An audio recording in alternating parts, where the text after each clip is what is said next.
Hay algo, magistrado, que sí no podemos dejar de pasar por alto. Y es que se pretende acusar a los jueces no de si aplican o no aplican el derecho, sino de que si usted decide mantener la prisión preventiva es porque está cediendo a la presión. La única forma para esta defensa de que un juez no ceda a la presión es si decide la libertad. Y aquí nosotros tenemos que volver sobre una cuestión a la que hemos hecho referencia muchas veces. ¿A quién debe dar la razón un juez? ¿A quién debe dar la razón un juez? ¿Al que se coloca del lado de la ley? ¿Cuántas veces un juzgador debe dar razón al que se coloca del lado de la ley? Todas las veces, 1000, 1.000.000 de veces. ¿Cuántas veces un juez debe decidir en una dirección? ¿Cuántas veces esa sea la solución aplicable conforme a derecho? Lo que no le pueden pedir, perdón, se lo pueden pedir, de hecho se lo piden, en la tentación en la que no debe caer un juzgador es en fallar por el promedio. Eso sí no debía ser un juzgador. O sea, no puede ser de que si las veces anteriores la decisión fue a favor del Ministerio Público, ahora vamos a buscar algo, un bajadero, porque para no seguir decidiendo en esa dirección. No, es que el juez no está atado a lo que pide el Ministerio Público, no, tampoco a lo que pide la defensa. El juez está atado a la Constitución y la ley. Y tendrá que decidir, o perdón, deberá decidir en esa dirección. Hay otra cuestión. En el caso de Juan Alexis Medina Sánchez, se impuso como medida de coerción la prisión preventiva. Se apeló la imposición de esa medida de coerción de prisión preventiva. Se revisó varias veces esa medida de coerción de prisión preventiva. Todo eso antes de llegar hasta usted, magistrado. Todo eso antes de llegar hasta usted. Y la medida de coerción se mantuvo.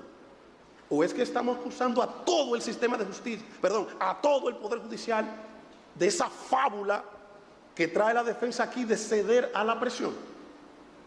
Y este tribunal, en una primera revisión obligatoria de medida de coerción, también decidió el mantenimiento de la prisión preventiva. ¿Cuál es la obligación de las partes? Revisar esas decisiones y decirle a este juzgador, mire,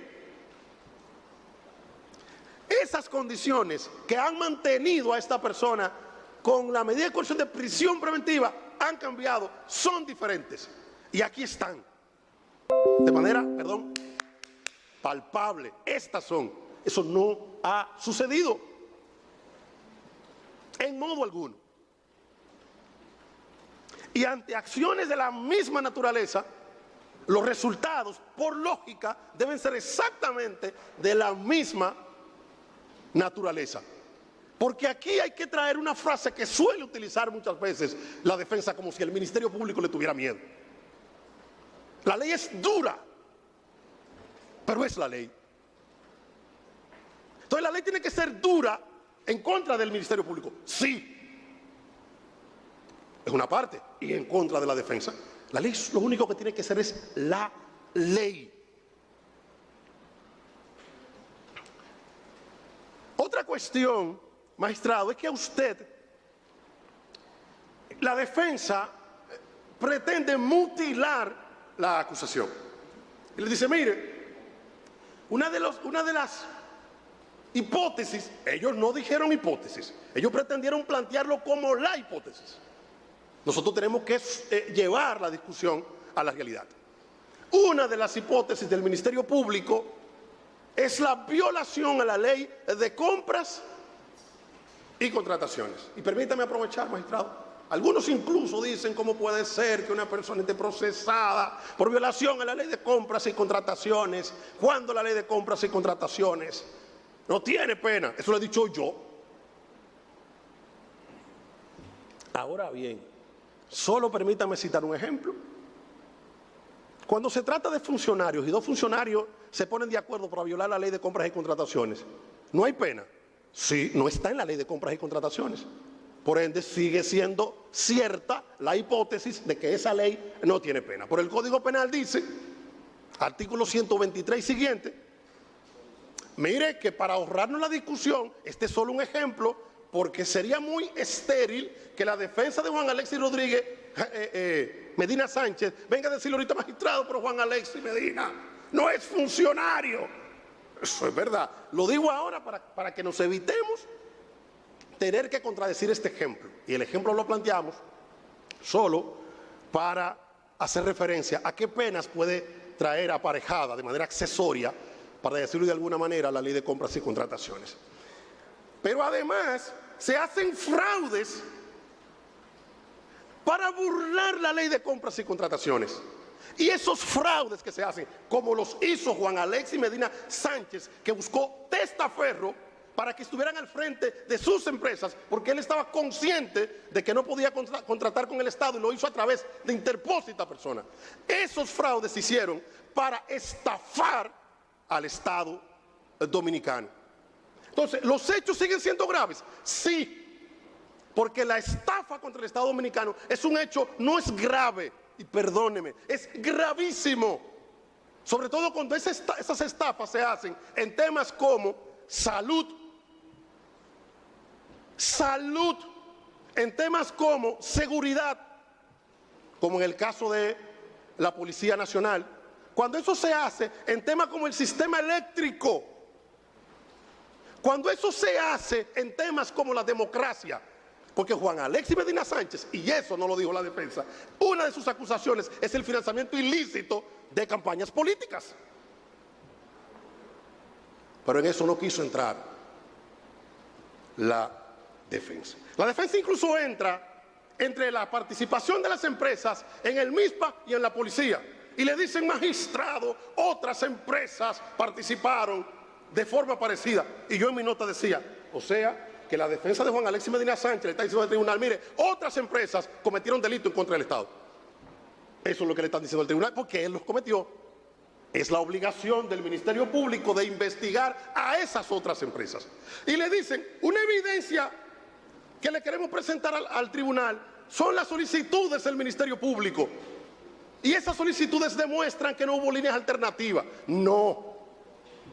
La entrega de esas solicitudes lo que demuestra es que ustedes tienen la información que ustedes solicitaron y la que le correspondía.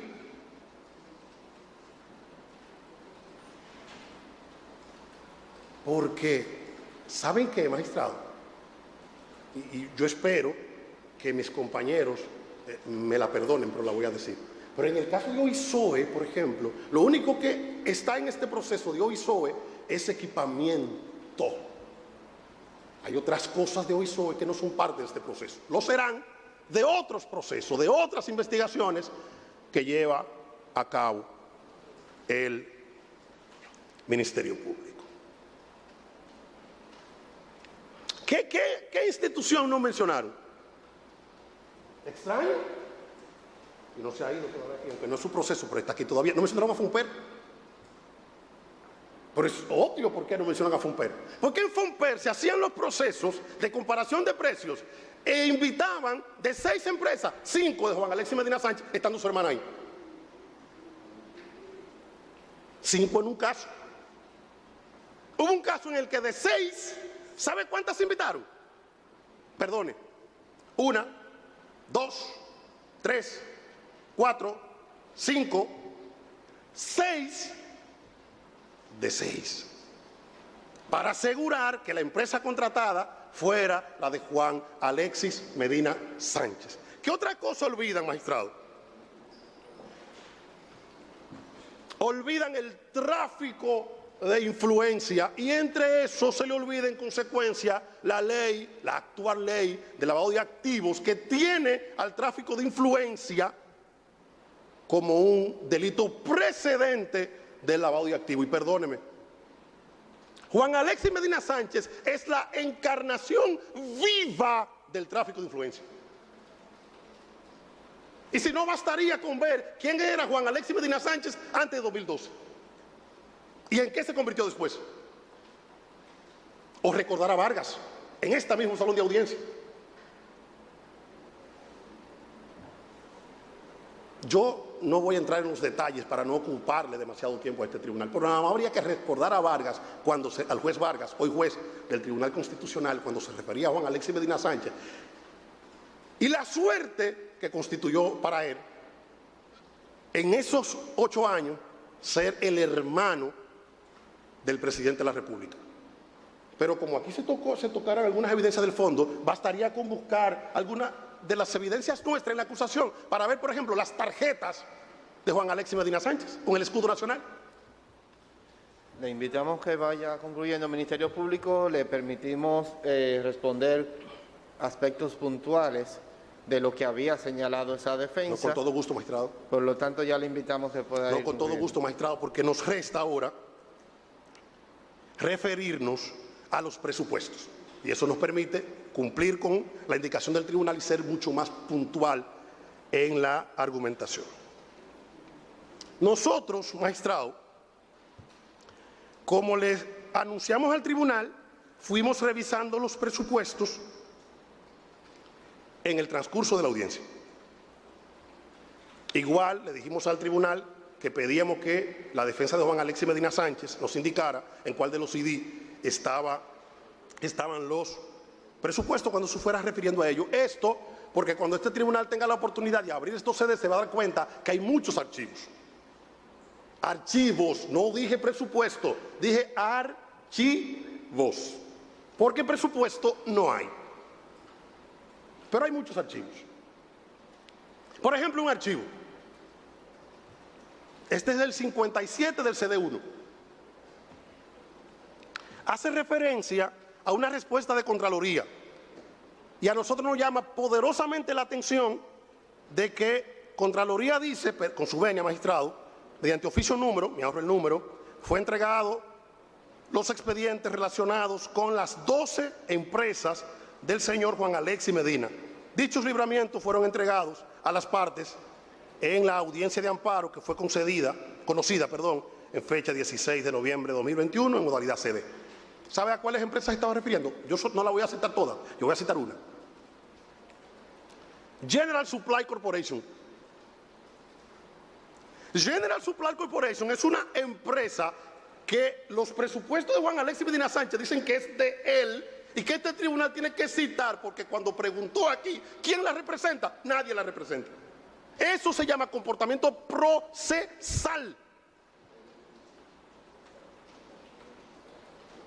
Y aquí es de él, y os voy a repetir, estoy hablando del presupuesto número 57 del CD1.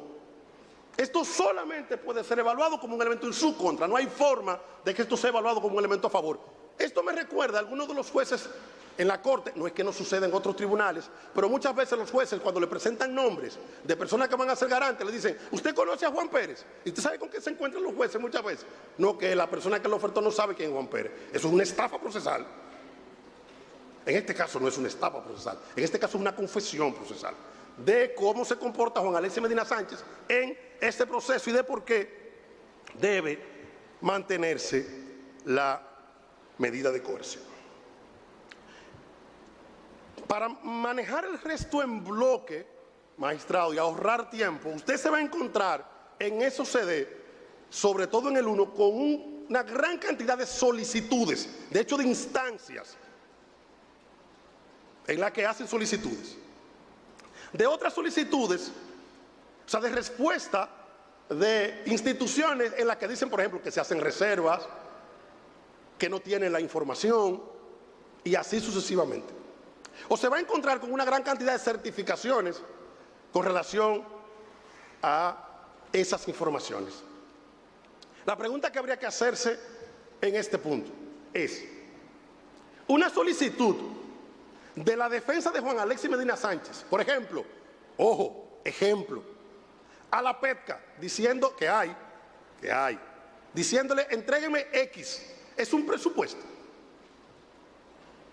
En todo caso, el tribunal podría decir, bueno, si la PETCA le respondió, y eso que le respondió la PETCA, habría que analizarlo, pero no, estamos hablando de las solicitudes que están incluidas ahí como presupuesto y ahí no hay presupuesto.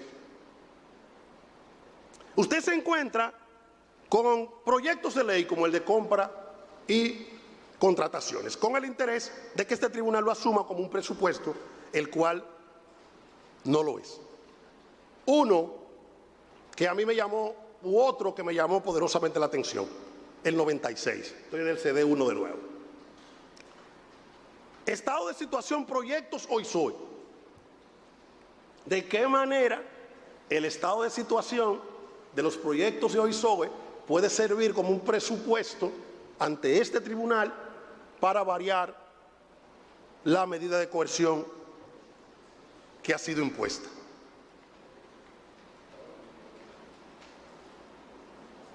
Otro presupuesto. Este es el 141 del CD1. Decreto. Ese decreto no menciona a Juan Alexis Medina, menciona a otras personas que, para no afectar sensibilidades, me las voy a ahorrar. ¿Cómo eso puede constituir un presupuesto que haga variar las razones que dieron origen a la imposición de la medida de coerción? Así usted se encuentra, magistrado, con otros elementos en ese CD que están vinculados al conocimiento del fondo de este asunto. Que la única forma de un juez hacer un juicio de proporcionalidad es produciendo pruebas. O sea, nosotros tendríamos que presentar nuestra acusación, presentar nuestras pruebas, porque el hecho de que usted lo revise no es concluyente. O sea, no es un video en el que un juez revisa un video, el Ministerio Público dice que Pedro Pérez mató a Juan Santos tal día, tal hora, en tal lugar, y la otra parte presenta un video que dice que él no estaba ahí, y bastaría con que el juez vea ese video como para que sea concluyente. Eso no habría que discutirlo en el tribunal. Lo que le presentan a usted son cuestiones que habrá que discutir en el conocimiento del fondo de esta audiencia preliminar. Llegando al final, en un proceso, en uno de estos procesos, en una revisión obligatoria, nosotros decíamos a la juzgadora en ese caso también, que algunas defensas hacen esto, magistrado.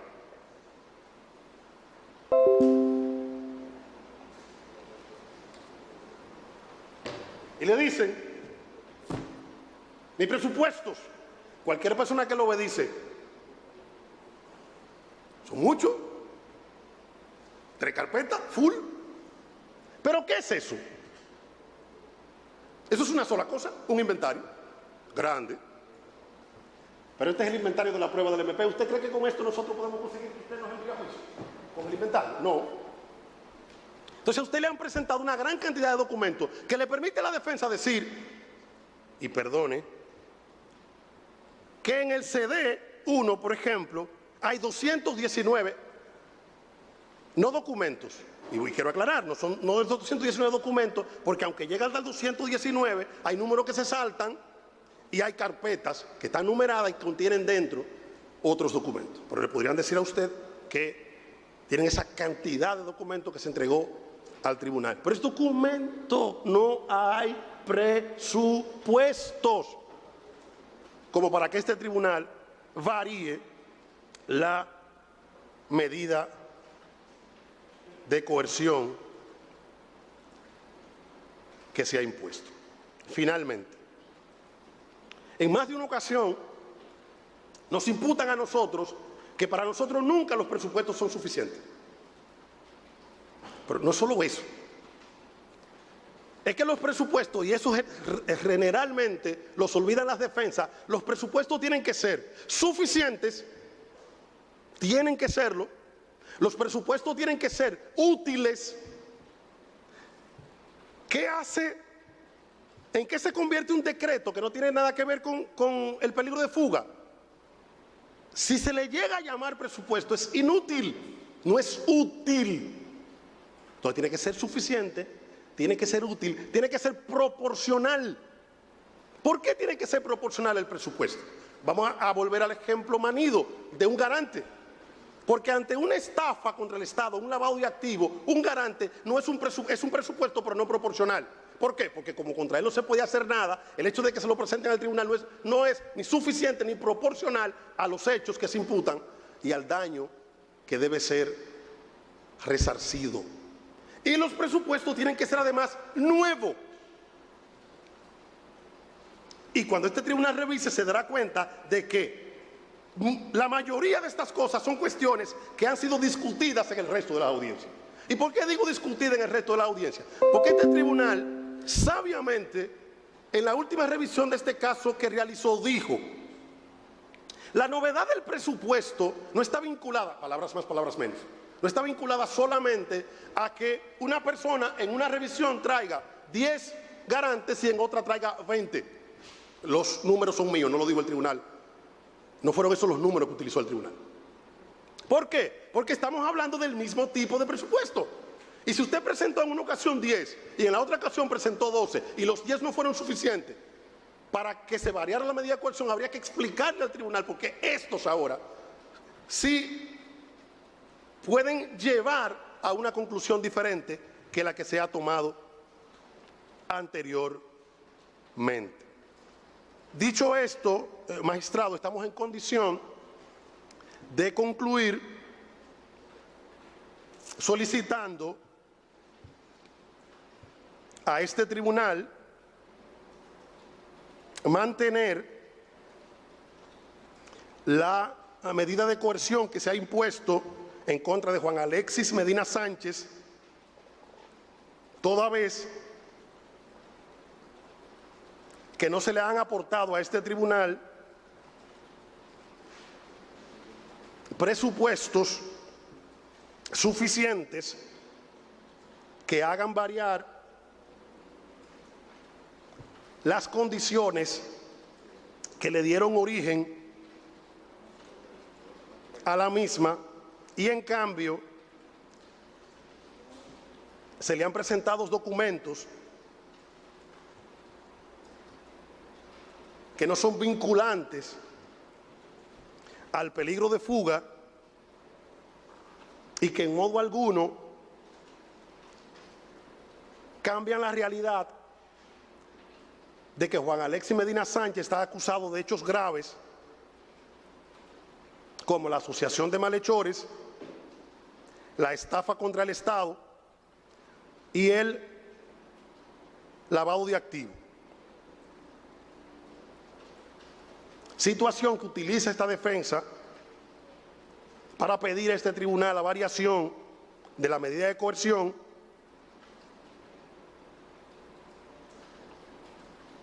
lo que hace que al no haber evidencias de que estas circunstancias hayan cambiado,